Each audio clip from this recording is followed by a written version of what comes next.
Big breaking news, নাগরিক প্রমাণীকরণ বড় খবর, হাইকোর্টের বিরাট রায়। তো এই নাগরিক প্রমাণীকরণ নিয়ে বড় খবর কি রয়েছে, বা এই নাগরিক প্রমাণীকরণ নিয়ে হাইকোর্টের বিরাট রায় কি, কাদের জন্য এগুলো অনেকটাই এফেক্টিভ হবে, বা নাগরিক প্রমাণীকরণ নিয়ে এই হাইকোর্টের বিচারপতি কি রায় দিলেন, এই যে যাবতীয় তথ্য টোটালটাই কিন্তু আজকে আমরা এই ভিডিওর মাধ্যমে দেখে নেব। তো চলুন বেশি দেরি না করে ভিডিওটা শুরু করা যাক। তো দেখুন, এই নিয়ে একটি নিউজ আর্টিকেলে বলা হয়েছে যে কোনো ভারতীয় নাগরিকের অন্যতম গুরুত্বপূর্ণ দুটি নথি হলো ভোটার কার্ড এবং আধার কার্ড। এখন প্রায় সব কাজেই আধার কার্ডের দরকার হয়। এই আবহে এবার বড় সিদ্ধান্ত বা মন্তব্য করলো কলকাতা হাইকোর্ট। আধার কার্ড ভোটার কার্ড থাকলেই ভারতীয় নাগরিক কিভাবে প্রমাণ হয়, প্রশ্ন তুলে দিল উচ্চ আদালত। অর্থাৎ এতদিন ধরে যারা ভাবছিলেন যে আপনাদের কাছে আধার কার্ড রয়েছে, ভোটার কার্ড রয়েছে, আপনারা ভোট দেন, সেক্ষেত্রে আপনারা ভারতীয় নাগরিক, এইটা নিয়েই কিন্তু দেখতে পাচ্ছেন প্রশ্ন তুলে উচ্চ আদালত যে আধার কার্ড ভোটার কার্ড থাকলেই ভারতীয় নাগরিক কিভাবে প্রমাণ হয়, প্রশ্ন তুলে দিল উচ্চ আদালত।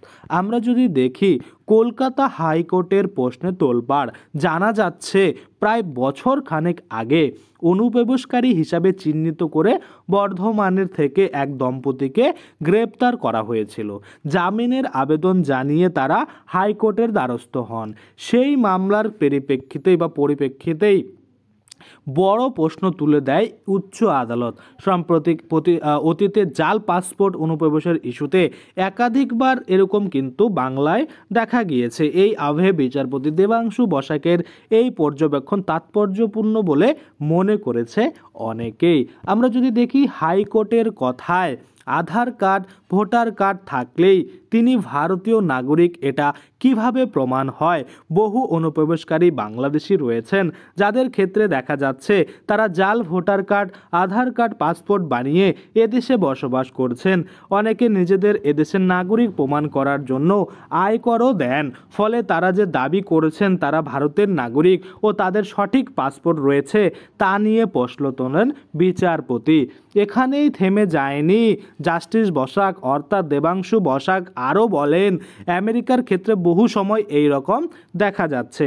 সেই কারণে সেখানে এই ধরনের ব্যক্তিদের চিহ্নিত করে তাদের বের করে দেওয়া হচ্ছে। ফলে অনুপ্রবেশকারী হিসেবে চিহ্নিত বর্ধমানের ওই দম্পতির জামিনের আবেদন খারিজ করে সংশ্লিষ্ট মামলার নিষ্পত্তি করে দেওয়া হয়। তো আশা করি আপনারা বুঝতে পারছেন, এই যে দম্পতি রয়েছে তারা যে জামিনের আবেদন করেছিল সেটা কিন্তু কলকাতা হাইকোর্ট খারিজ করে, এবং সেখানে কিন্তু সংশ্লিষ্ট তাদের যে মামলা ছিল সেটাকে কিন্তু নিষ্পত্তিও করে দেওয়া হয়। এবং আমরা যদি আরও দেখি, উল্লেখ্য সম্প্রতি অতীতে এদেশে একাধিকবার কিন্তু অনুপ্রবেশের ঘটনা সামনে এসেছে। বাংলাদেশ থেকে অবৈধভাবে এদেশে অনুপ্রবেশের সময় পাকড়াও করা হয়েছে অনেককে। বাংলার নানান প্রান্তে এই রকম অনুপ্রবেশের ঘটনা দেখা গিয়েছে। এই আবহে এবার বড় প্রশ্ন তুলে দিল কলকাতা হাইকোর্ট।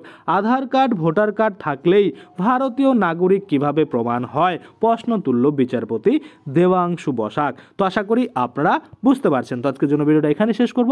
ধন্যবাদ।